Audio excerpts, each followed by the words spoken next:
Mis hermanos, Deuteronomio capítulo 32, versículo 1 al 5, dice la palabra de Dios: Escuchad cielos y hablaré, y oiga la tierra los dichos de mi boca. Goteará como la lluvia mi enseñanza, destilará como el rocío mi razonamiento, como la llovizna sobre la grama y como las gotas sobre la hierba. Porque el nombre de Jehová proclamaré, engrandeced a nuestro Dios. Él es la roca, cuya obra es perfecta, porque todos sus caminos son rectitud. Dios de verdad y sin ninguna iniquidad en él. Es justo y recto. La corrupción no es suya, de sus hijos es la mancha, generación torcida y perversa. Padre Santo, le damos gracias por su bondad, gracias por su misericordia, por ser fiel con cada uno de nosotros, por darnos la oportunidad de estar en este lugar para aprender más de su bendita palabra. Mi Dios eterno, que su palabra pueda llegar viva y eficaz a nuestro corazón, que pueda dar fruto, mucho fruto, Señor, que su Santo Espíritu pueda hacer la obra en nosotros, que podamos ser transformados conforme a la imagen de su Santo Hijo. Todo esto se lo pedimos, Señor, en el nombre de Cristo. Amén. Hermanos, cada persona que nace se desarrolla en una generación que tiene ciertas particularidades. Su servidor pertenece a una generación que le dicen la generación de los millennials, que es una generación entre 1990 a los 2000. Solo por ahí ya puede echar el cálculo cuántos años tengo. Pero, hermanos, cada una de estas generaciones tiene algunas particularidades. Por ejemplo, mi generación vivió todo el desarrollo de la evolución de la tecnología. Yo recuerdo cuando tenía unos 7, 8 años aproximadamente, pues la tecnología era muy arcaica para lo que vemos hoy. Los teléfonos no habían en ese momento, todavía no se había proliferado el teléfono celular, sino que los teléfonos eran los que están en la casa y cada casa tenía su propio teléfono y ya uno tenía que ir donde estaba el teléfono y era con cable, ¿verdad? Se esparcía por todo el lugar, por toda la ciudad. Y a medida fue avanzando la tecnología, empezaron a salir los teléfonos. Pero los teléfonos que empezaron a salir no eran con pantalla y a colores, sino que eran en blanco y negro, ¿verdad? No sé cuántos tuvieron este tipo de teléfono, y así era. Y nosotros muy emocionados porque ya podíamos andar por teléfono, ya podíamos hablar unos con otros. Y a medida que fue evolucionando la tecnología, empiezan a salir teléfonos más inteligentes. De manera que ahora es raro ver un teléfono que tenga botones. Antes todos los teléfonos eran de botones, ahora con el dedo ya utilizamos los teléfonos. Y seguramente usted ha escuchado personas que están orgullosos de su generación y hablan acerca de su generación. Yo he escuchado personas más adultas que hablan, no, es que en mi generación no había eso de la tecnología, en mi generación, dice, sí nos divertíamos, conocíamos lo que era diversión, íbamos al río, jugábamos esto y hacíamos lo otro. Y cada uno está orgulloso de su generación. Cuando pensamos, hermanos, en cómo ha avanzado el mundo, también pensamos que cada vez el mundo se va haciendo más perverso y perverso.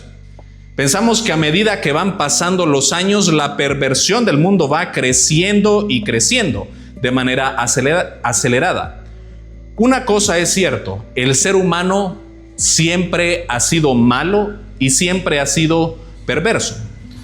Ahora somos más conscientes de esa perversión a causa de la misma tecnología y a causa del acceso que nosotros tenemos a básicamente la información de cualquier lugar. Hoy podemos ver, por ejemplo, un asesinato que hubo, no sé, allá en Cortés, por ejemplo, o que hubo en otro país, y podemos ver todo lo que hacen las personas, las guerrillas en otros países, y podemos ver de manera más palpable la corrupción que hay en el mundo. Pero en los últimos años, hermanos, eso la sociedad ha querido cambiarlo. Hoy somos más conscientes de esa perversión, pero el mundo está tratando de cambiar ese mensaje. Lo importante es, hermanos, lo interesante es que no importa a qué generación pertenezca una persona. No importa si una persona nació hace 300 años, hace 100 años, hace 50 años, hace 5, hace 10 años, el ser humano siempre ha sido perverso. Siempre ha sido perverso. Voy a apagar un poquito el micrófono porque siento que hace demasiado eco. El ser humano siempre ha sido perverso. Así que no se trata de la generación a la que uno pertenezca. Hay personas que dicen, no, pero es que mi generación era más tranquila y más esto y más esto. El problema es que antes no teníamos tanto acceso a ver todo lo que sucedía alrededor del mundo. Pero ahora sí, y la perversión siempre ha estado latente en la historia del ser humano. Y les decía, en los últimos años la sociedad quiere cambiar esa idea de la perversión que hay en el mundo. Hace algunos años nació un movimiento que salía a defender la idea de que el ser humano es bueno por naturaleza. ¿Ha escuchado usted esa idea, ese pensamiento que hay personas que dicen que el ser humano, que el hombre es bueno por naturaleza? Ese tipo de idea, hermanos, fue evolucionando al punto de poder cambiar drásticamente verdades esenciales. Al pecado, por ejemplo, se le empezó a llamar enfermedad. Por ejemplo, a los alcohólicos se les empezó a decir que tenían un trastorno por uso del alcohol. Es decir, ya no es un vicio, ya ahora es una enfermedad, según la sociedad. Al homosexualismo se le consideró como una patología. Pobrecito, está enfermo. Eso hace algunos años, porque el día de hoy, 2026, ya ha cambiado más todavía. Pero hace algunos años al homosexualismo ya se le consideró como una patología. Pobrecito, nació así. Pobrecito, tiene una enfermedad. No es enfermedad, es pecado. Es pecado delante de Dios. Pero hoy en día, hermanos, incluso al homosexualismo ya no se le considera ni que es un pecado, ni que es una enfermedad, sino que se le acepta libremente en las sociedades, como si fuese normal. Y ya muchas personas salen a defender, no, pero es que nacieron así y el amor no se puede controlar y esto y lo otro. Pero es pecado delante de Dios. La sociedad de hoy en día ha normalizado el pecado, ha normalizado conductas dañinas, llamando enfermedad, llamando identidad, llamando derecho a lo que Dios claramente le llama pecado. Bueno, al punto que hoy en día, no sé si usted ha escuchado, hace algunos meses salió un movimiento de personas que se creen animales. Peor todavía. ¿A qué punto hemos llegado? ¿A qué nivel, hermanos, ha llegado la sociedad hoy en día? Y a medida que la sociedad fue avanzando, también empezó a crecer la idea de que una persona es buena, de que una persona es autónoma, de que una persona es autosuficiente. En las escuelas a los niños se les enseña a que confíen en ellos mismos. Se les enseña a que sigan su instinto. Se les enseña a que sigan su corazón. Se les enseña a que sigan sus sueños. Que ellos pueden lograr todo en la vida. Que ellos tienen la capacidad de hacerlo todo y que son autosuficientes. Eso es lo que se les enseña. De hecho, la misma corriente del feminismo enseña a las mujeres que ellas pueden lograr todo sin ayuda de nadie. Peor del hombre, ¿verdad?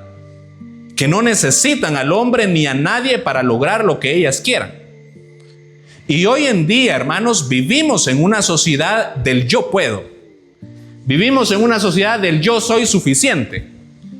Vivimos en una sociedad de no necesito a nadie en mi vida porque yo soy suficiente y conmigo basta. Yo soy lo mejor que puede haber. Vivimos en una sociedad que le incita a las personas a que persigan sus sueños, a que persigan su corazón, que el corazón nunca se equivoca, dicen las personas. He escuchado personas aconsejando a otros y le dice: siempre vas a estar en lo correcto si sigues tu corazón, porque el corazón nunca se equivoca. Hermanos, la palabra de Dios en Jeremías 17:9 dice: engañoso es el corazón. Engañoso es el corazón más que todas las cosas. Pero no solo eso, dice, y perverso. No solo es engañoso, perverso, dice. ¿Quién lo conocerá? Hermanos, una persona no puede confiar simplemente en su corazón, porque el corazón, como dice la palabra de Dios, es engañoso. Y a veces nosotros no pensamos, no somos conscientes, pero nosotros mismos caminamos según lo que nuestro corazón nos indique. Es como poner a un niño al timón de un carro. Yo tengo mis hijos, el mayor tiene 7 años. ¿Usted cree que yo le daría a mi hijo las llaves del carro para que se vaya y de aquí agarre el carro y se vaya para la Esperanza? Eso sería un peligro en el timón del carro. Y eso es lo que sucede, hermanos, cuando dejamos a nuestro corazón gobernar en nuestra vida. Sucede un desastre porque engañoso es el corazón. Pero el mundo dice, hay que seguir el corazón. Sigue tu corazón y todo estará bien. Pero luego Proverbios 28:26, escuche lo que dice. El que confía en su corazón, dice, escuche, el que confía en su corazón es necio. El mundo no le va a decir eso. El mundo dice todo lo contrario. Pero Dios dice, el que confía en su propio corazón es necio, mas el que camina en sabiduría, dice, será librado. Pero el mundo no nos enseña eso. ¿Ha escuchado usted a alguien allá en el mundo, allá afuera, que diga, el que confía en su corazón es un necio? No, dicen todo lo contrario. Nos enseñan a seguir nuestro corazón. Y nos encontramos, hermanos, en medio de una sociedad que ha popularizado creencias que buscan más la soberbia del hombre, creencias que buscan más el orgullo del hombre, creencias que buscan a poner al hombre, a la persona, en el centro del universo, en el centro de todo. Y dejan a Dios de un lado. Esa es la sociedad en la que vivimos hoy en día. Cuando vamos a la Biblia y leemos todo lo que es relacionado a la situación del ser humano, en ningún lugar, hermanos, nunca. Mire, este libro tiene 66 libros, y tiene un montón de capítulos y un montón de versículos, pero en toda la Biblia, en ningún lugar vamos a encontrar que el ser humano es bueno por naturaleza. Bueno, de hecho yo le puedo pagar a usted lo que quiera si encuentra un versículo en donde diga la Biblia que el ser humano es bueno por naturaleza. La Biblia no lo dice. De hecho, la Biblia nos muestra todo lo contrario. La Biblia nos enseña que el ser humano es pecador por naturaleza. Y a veces, hermanos, si somos honestos, no nos gusta pensar esto de los niños más pequeños, de los niños pequeñitos, 2, 3, 4 años. Y no nos gusta pensar que también son pecadores. Hermanos, yo tengo 3 hijos, 2 varones y una niña. La niña es la menor. Y yo amo a esa niña. Es una niña muy dulce, es una niña muy amorosa. Yo deseo lo mejor y yo la veo como la niña más hermosa del mundo. Pero ¿sabe qué? Yo tengo que ser consciente que ella también es pecadora en su corazón. La misma Biblia, hermanos, nos muestra que antes de nacer, escuche, antes de nacer ya venimos con pecado. David dice en Salmo 51:5, he aquí, dice, en maldad he sido formado. Y en pecado, dice el rey David, en pecado me concibió mi madre.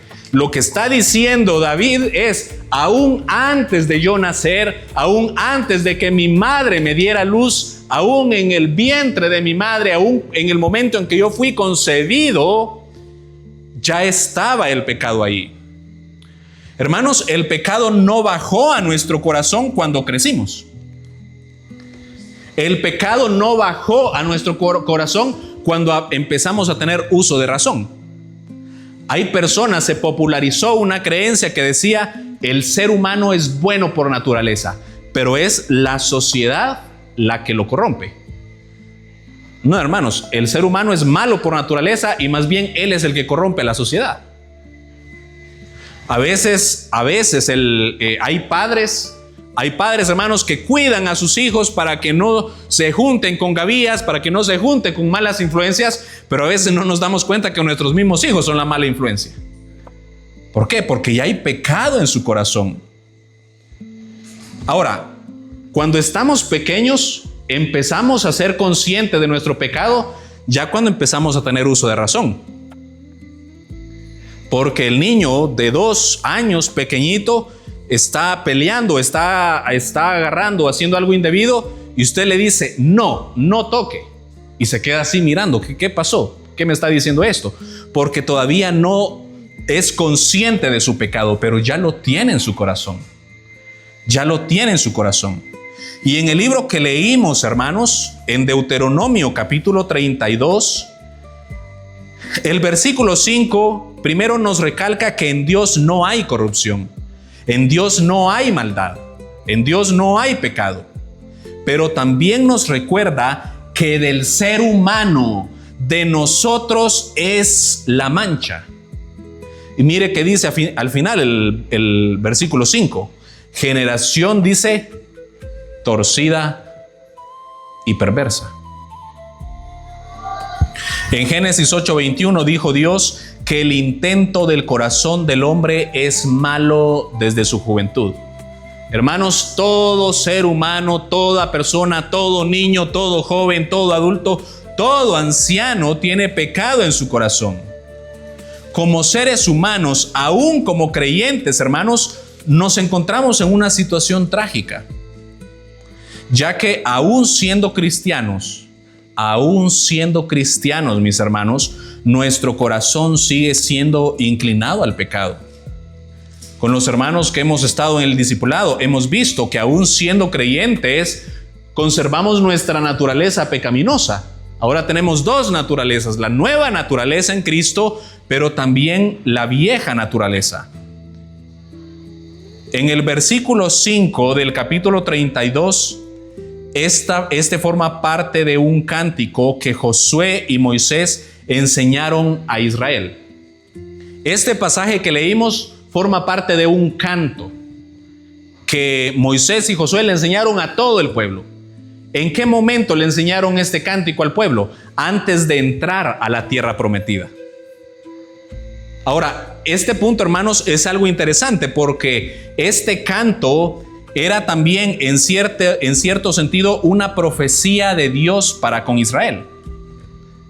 Dios pidió que todo Israel se aprendiera ese canto para que quedara como testigo contra ellos mismos.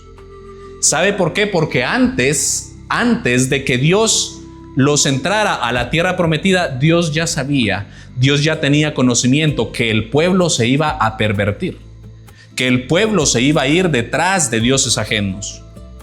Israel todavía no había entrado a la tierra prometida. Todo el pueblo en ese momento estaba esforzado, estaba animado para entrar a la tierra prometida. Todos estaban listos. Y luego recuerde que Moisés se quedó y no entró a la tierra prometida. Dios no le permitió entrar. Así que quien dirigió a Israel a la tierra prometida fue Josué. Ahora, todo ese tiempo de la conquista de la tierra prometida, aunque Israel tuvo algunos deslices a causa de su pecado, en general enfrentaron una buena jornada. Incluso a finales de la vida de Josué, casi toda la tierra había sido conquistada y repartida ya entre las tribus. Y al final de toda esa jornada, Josué le habla al pueblo y le dice que teman a Jehová. Le dice al pueblo que le sirvan con integridad, que le sirvan en verdad. Y este pasaje quiero que lo busquemos. Vamos al libro de Josué. Es después de Deuteronomio. Está ahí unas páginas después. Josué capítulo 24, vamos a leer versículo 14 al 24.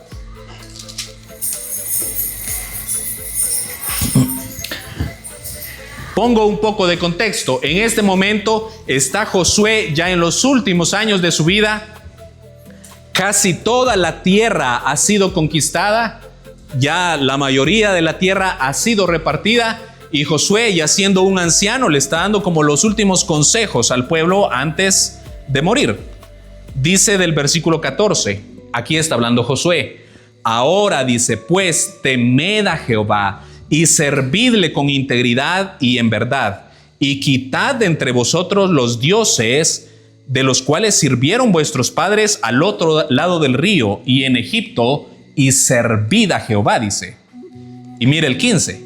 Y si mal os pareciere servir a Jehová, escogeos hoy a quien sirváis, Si a los dioses a quienes sirvieron vuestros padres cuando estuvieron al otro lado del río, o a los dioses de los amorreos en cuya tierra habitáis. Mire qué bonito. Pero yo y mi casa, dice Josué, serviremos a Jehová. Josué estaba decidido en qué es lo que él quería. Versículo 16. Entonces el pueblo respondió y dijo: nunca tal acontezca que dejemos a Jehová para servir a otros dioses. Lo que está diciendo Josué es: escojan a quién van a servir, escojan en pos de qué Dios van a ir. Y dice el pueblo: nunca vamos a dejar a nuestro Dios. El 17, aquí está hablando el pueblo: porque Jehová nuestro Dios es el que nos sacó a nosotros y a nuestros padres de la tierra de Egipto, de la casa de servidumbre, el que ha hecho estas grandes señales y nos ha guardado por todo el camino por donde hemos andado, y en todos los pueblos por entre los cuales pasamos.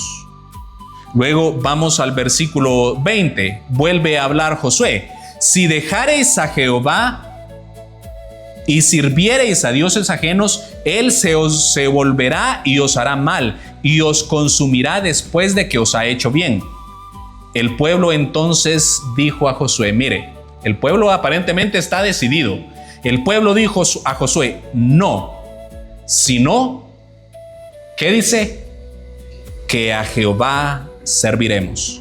Y Josué respondió al pueblo: vosotros sois testigos contra vosotros mismos de que habéis elegido a Jehová para servirle. Y ellos respondieron: testigos somos. Todo Israel estaba decidido únicamente a seguir a Jehová Dios. Pero esa emoción, hermanos, no duró mucho. Esa emoción del pueblo de Israel no duró mucho, porque algún tiempo después ya iban detrás de dioses ajenos. Hermanos, a veces nosotros buscamos con todo nuestro deseo a Dios, con todo nuestro corazón. Tenemos un deseo genuino muchas veces de buscar a Dios y estamos de buen ánimo, pero a los días nuestro ánimo decae. A veces, hermanos, estamos, como decimos, muy espirituales, muy animados. Voy a la iglesia, voy a servir a Dios, me voy a congregar, pero ya a los días como que se apagó la llama de fuego. Ya no nos sentimos igual, ya todo cambió. Y aunque honestamente, hermanos, queremos permanecer firmes, volvemos a caer en desánimo y alejarnos de Dios.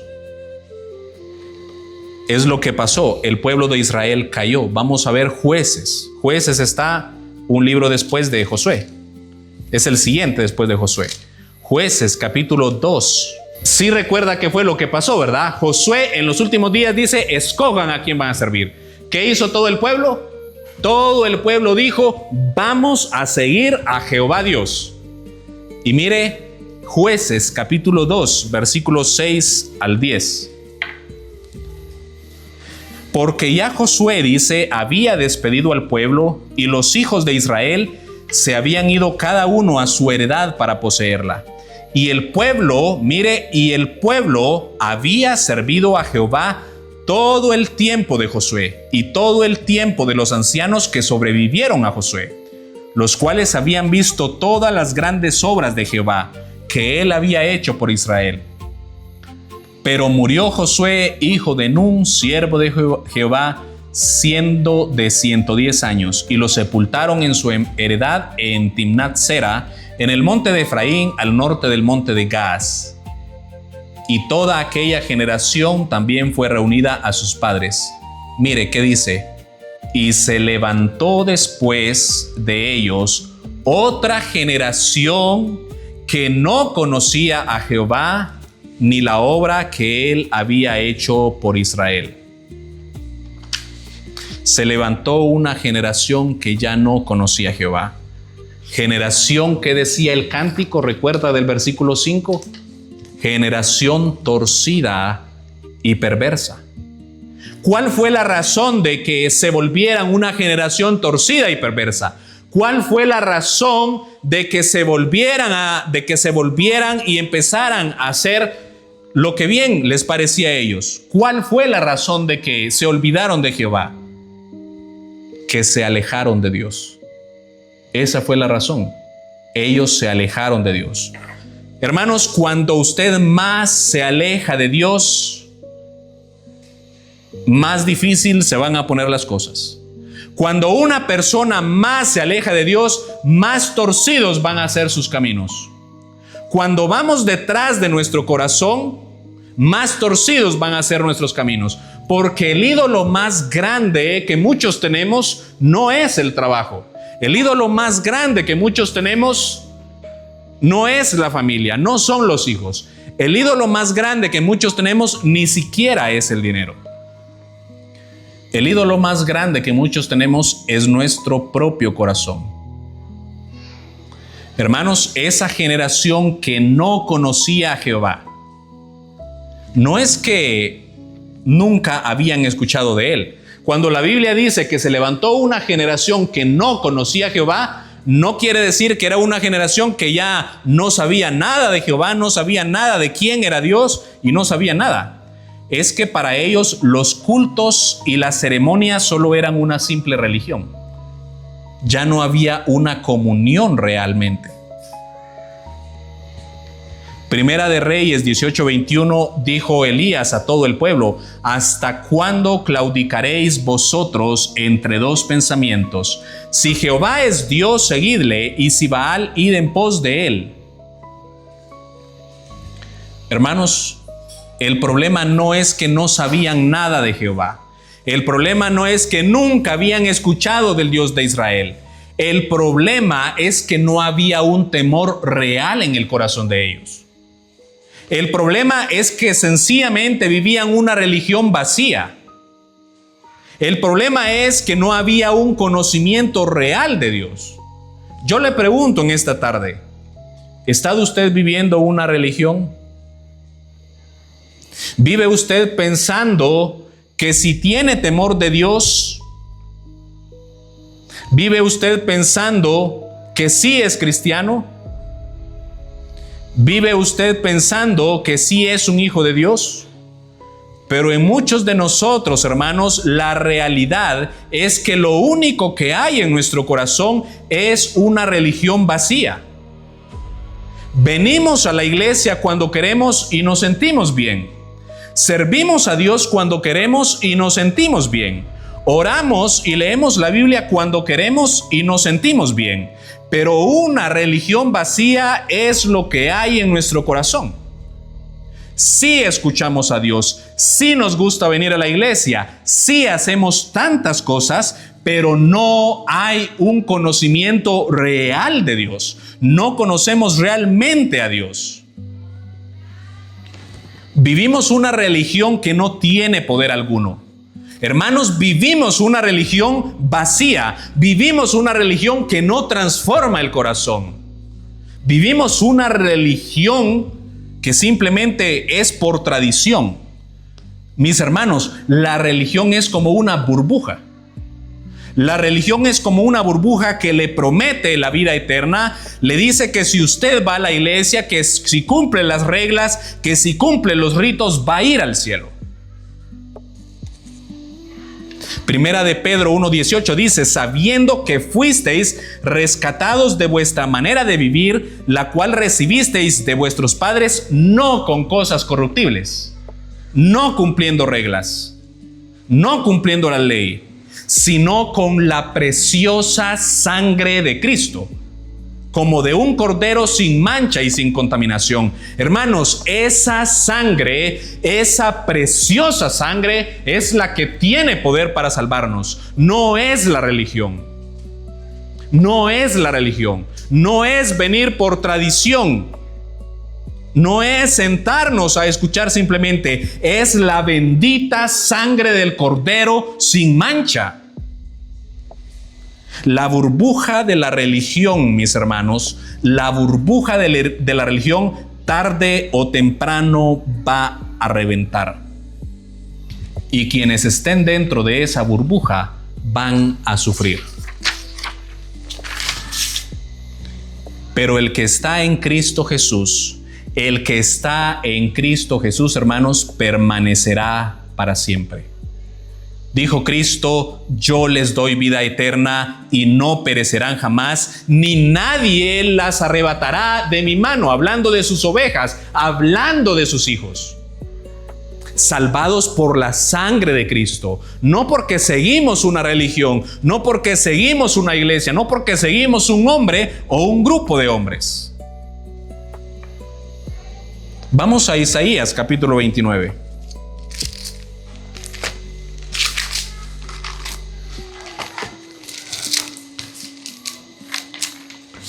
Isaías capítulo 29, versículo 13.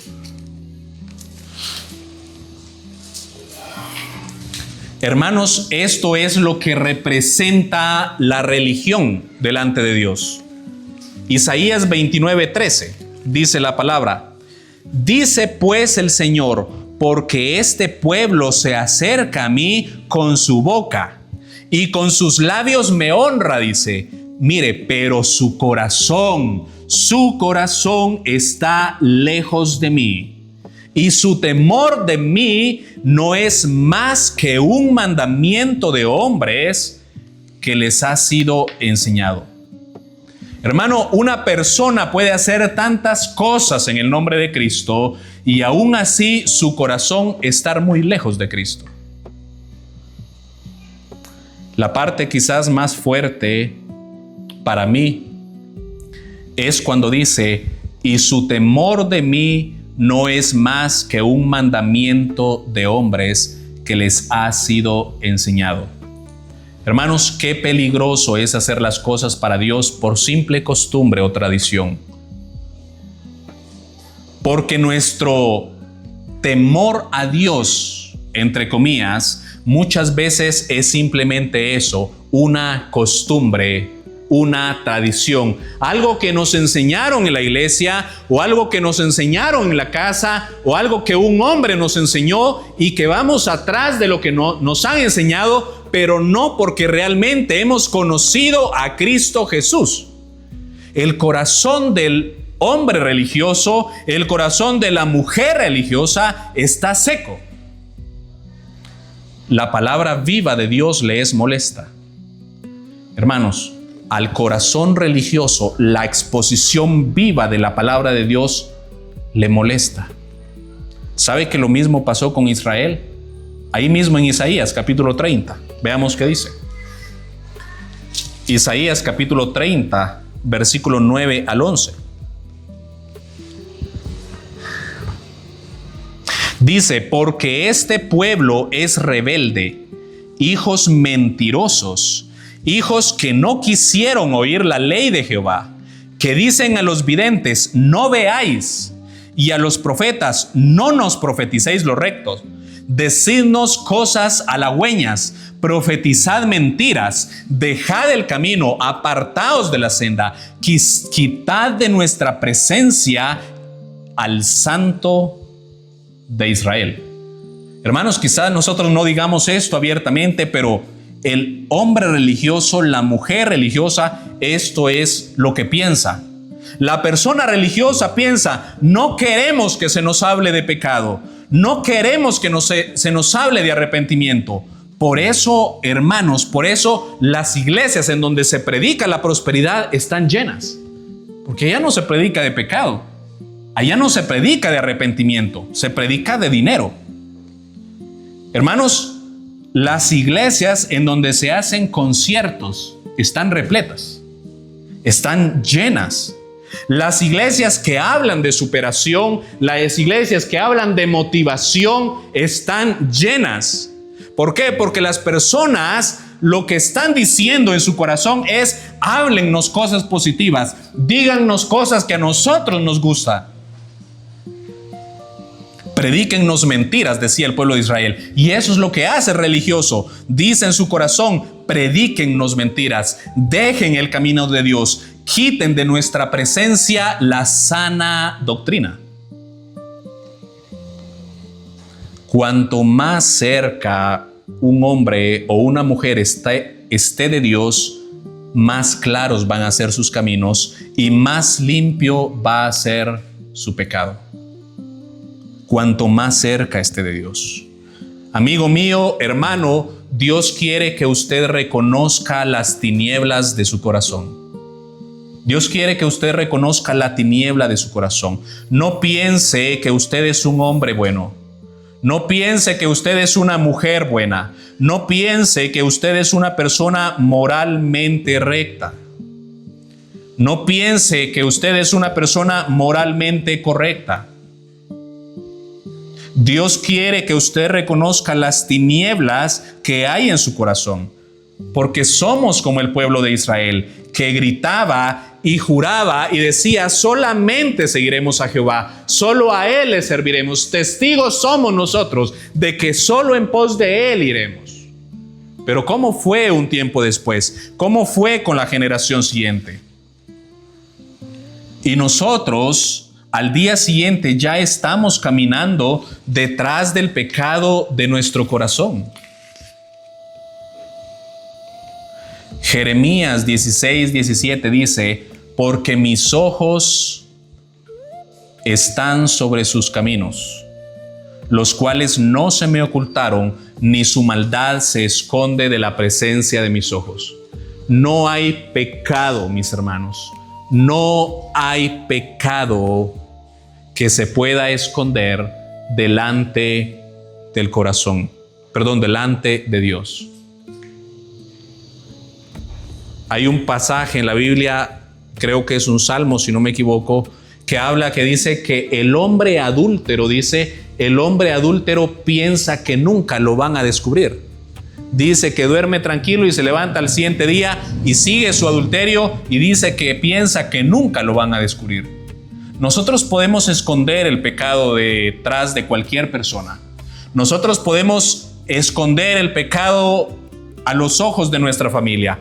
Podemos esconder el pecado a los ojos de la iglesia. Podemos esconder el pecado a los ojos del predicador, a los ojos del pastor. Podemos esconder el pecado de cualquier persona que nos vea.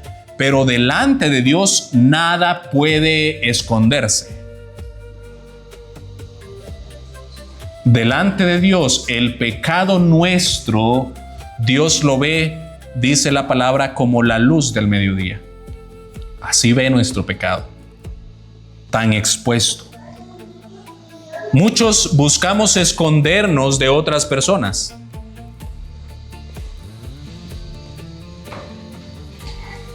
A veces nosotros buscamos cuidarnos de que las demás personas, los hermanos de la iglesia, el pastor de la iglesia, nos vean bien. Y cuidamos caminar rectamente, conducirnos correctamente para que los demás nos vean bien. Y quizás alguien está un fin de semana en su casa, está de buen gusto y pone el reggaetón en el equipo a todo dar. Y ve que por allá viene el pastor. Mujer, bájale el volumen, apaga la música, aquí viene el pastor. Y cuidamos protegernos de las demás personas. Pero hermanos, no es de las personas que debemos cuidarnos. No es del pastor que debemos cuidarnos. No es del hermano de la iglesia que debemos cuidarnos. Es delante de Dios. Nadie se esconde delante de Dios, hermanos. Es Él de quien debemos cuidarnos de ofender. Es a Él que le ofendemos. Hermanos, si cuando viene el pastor y el pastor, no sé, de pronto visitó la casa de un hermano de improviso y tenía el reggaetón ahí, yo creo que siente más vergüenza el pastor que el hermano que tenía el reggaetón. Porque no es al pastor que ofendemos con nuestro pecado, es a Dios, es contra Dios con quien pecamos. Reconozca las tinieblas de su corazón. Dios quiere que reconozca las tinieblas de su corazón. No piense que usted es inmune al pecado. No piense que el pecado no puede pasar por usted. No piense que usted puede acercarse a Dios con una actitud diferente, como si nada hubiera pasado. No podemos acercarnos delante de Dios con una actitud diferente. con una actitud en el mundo y luego venir delante de Dios y actuar como si nada ha pasado. No podemos vivir una vida de esa manera. Vamos a ver qué dice Isaías capítulo 58, versículo 2.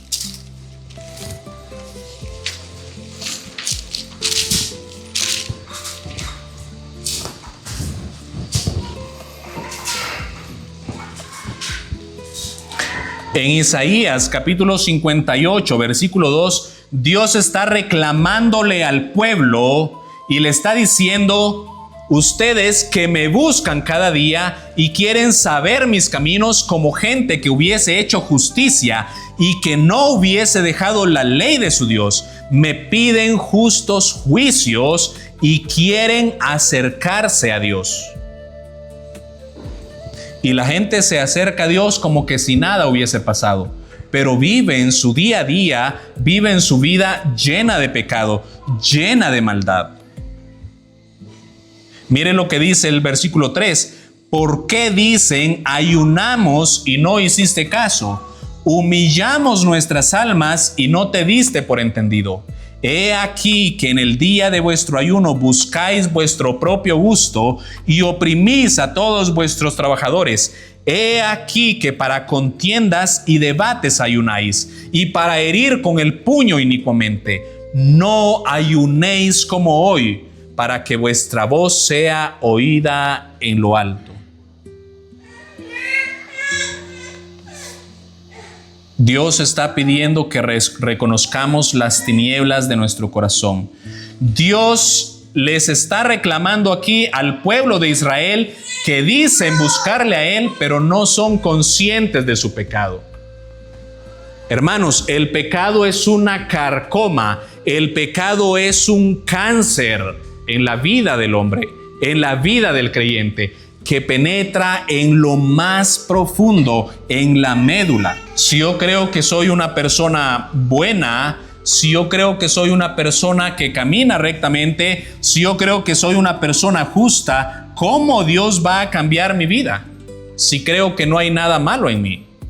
¿Cómo Dios puede cambiar mi corazón si no reconozco la perversión y la oscuridad que hay en mí?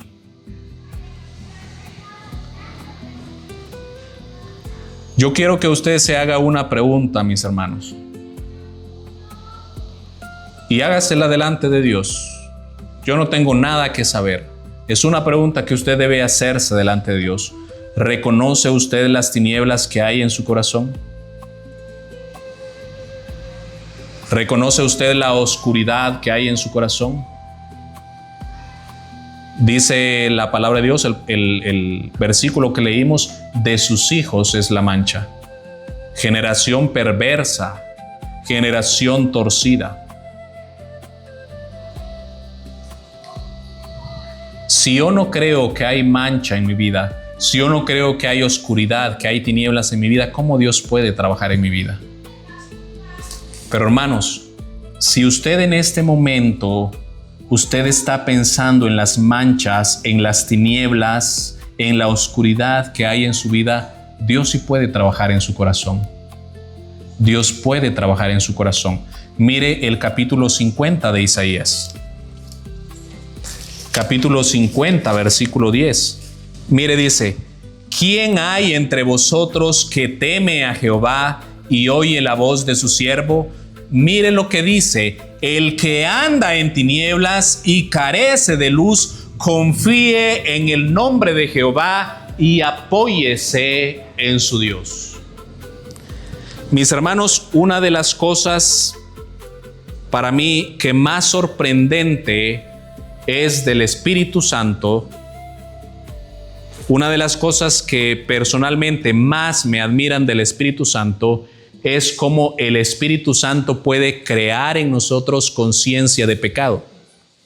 ¿Sabe por qué? Porque allá en el mundo nadie piensa que está pecando delante de Dios. Yo nunca he escuchado al mundo que dice: pecaste contra Dios, pecaste haciendo eso. El mundo no dice eso. Tal vez lo más que puede decir es: te equivocaste. O como decimos en nuestro catracho, la regaste. Eso es todo lo que decimos. pero nadie dice pecaste delante de Dios. Pero cuando el Espíritu Santo entra en mi corazón, crea una conciencia de pecado. Cuanto más cerca estoy de Dios, más el Espíritu Santo me hace ver el pecado. Cuanto más cerca estoy de la presencia de Dios, más el Espíritu Santo me hace ver la podredumbre que hay en mi corazón. Cuanto más comunión tengo con Dios, más el Espíritu Santo hace ver mis tinieblas.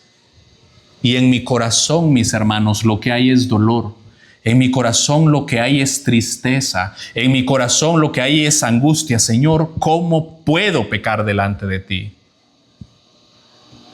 Por eso me encanta Isaías. El que anda en tinieblas, el que carece de luz, confíe en el nombre de Jehová y apóyese en su Dios. Usted reconoce las tinieblas, quiere que Dios trabaje en su corazón, quiere que Dios trabaje en su vida. Mi hermano, apóyese en Dios, confíe en el nombre de Jehová. Dios quiere cambiar su corazón, Dios quiere transformar su vida. Ezequiel capítulo 36. Ezequiel está más adelante, está 2 libros adelante. Ezequiel capítulo 36, versículo 26.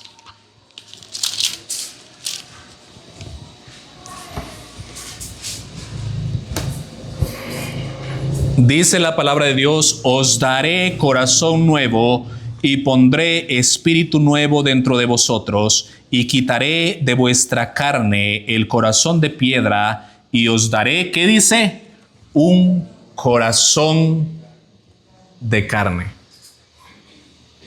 Personalmente, mis hermanos, cuando yo me detengo a pensar qué era mi vida sin Dios, cuando yo me detengo a pensar en mi vida pasada, cuando yo me detengo a pensar en mi vida alejada de Dios, ¿sabe qué pienso? Cómo Dios pudo ablandar una roca tan dura, tan dura. Una roca que no le entraba nada. Un diamante. No por lo bonito, sino por lo duro que era.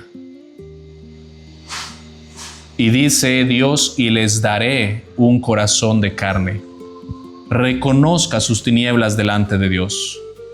No hay quien no peque delante de Dios, pero Dios quiere transformar nuestra vida. Salmos 18, 28. Quiero que terminemos con este salmo. Mire lo que dice la palabra de Dios. Tú encenderás mi lámpara. Jehová mi Dios alumbrará mis tinieblas. Mis hermanos, yo creo y así pienso que todos somos creyentes. Todos los que estamos aquí somos creyentes y amamos a Dios.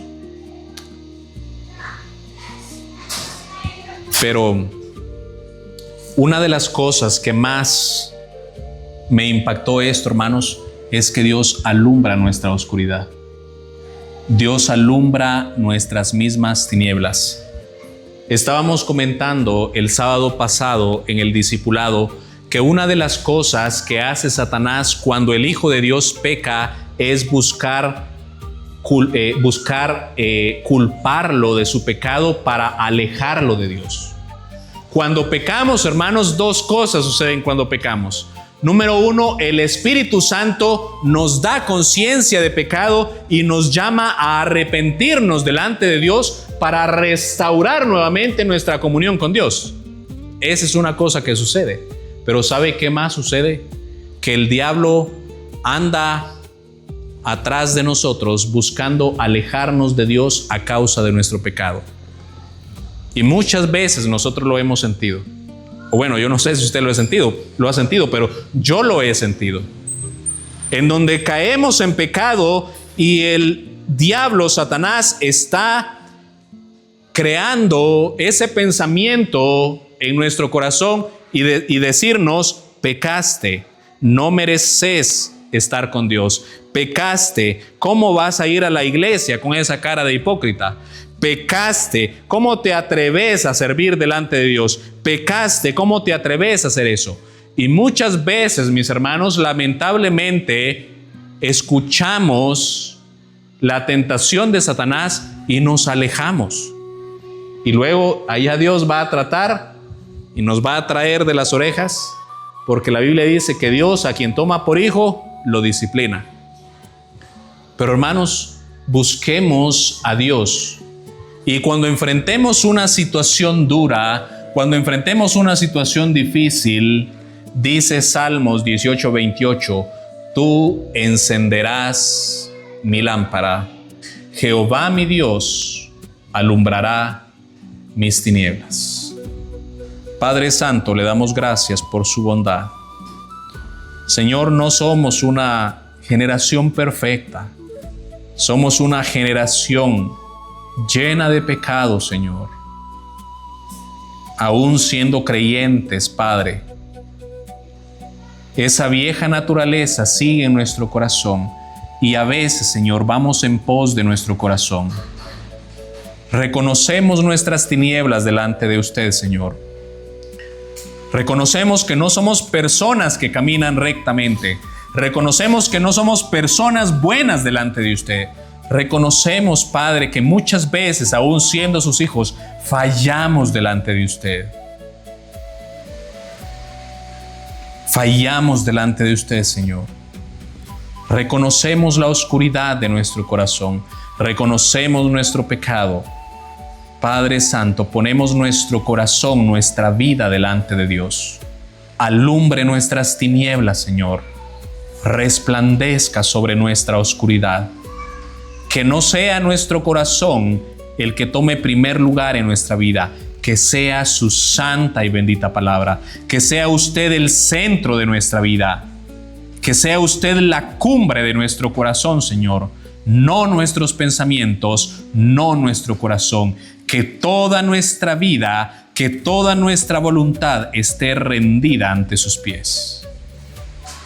Trabaje en nuestro corazón, Dios eterno. En el nombre de Cristo se lo pedimos. Amén.